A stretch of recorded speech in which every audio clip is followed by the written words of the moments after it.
يا ولاد يا حلوين، أنا جدكم حكيم، وجيت لكم النهاردة بحكاية جديدة فيها حكمة هتخلي قلوبكم منورة. يلا نقعد حواليا ونسمع الحكاية مع بعض.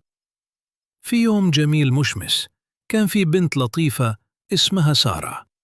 سارة كانت بتحب الزرع والورد جدا، وكانت كل يوم تصحى الصبح وتروي الورد اللي في البلكونة. في يوم وهي بتسقي الزرع لقت عصفورة صغيرة واقفة على طرف القصيص، شكلها كانت جعانة جدا. سارة جريت جوه المطبخ وجابت شوية فتافيت عيش وحطتهم للعصفورة. العصفورة كلت وفرحت وطارت وهي تزقزق بصوت جميل. تاني يوم سارة صحت الصبح، لقت العصفورة جايبة معاها وريقة خضرة وحطاها جنب الزرع كأنها بتشكرها. سارة ابتسمت وقالت: لما نساعد غيرنا الخير بيرجع لنا تاني.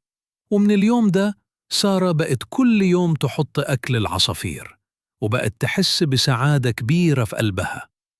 يا ولاد، لما تساعدوا حد حتى لو صغير ربنا هيبارك لكم وهيرجع لكم الخير أضعاف. وخلصت حكايتنا يا ولاد. لو عجبتكم القصة ما تنسوش تعملوا لايك للفيديو وتشتركوا في القناة عشان تتابعوا كل الحكايات الجديدة. أنا جدكم حكيم وبحبكم كلكم.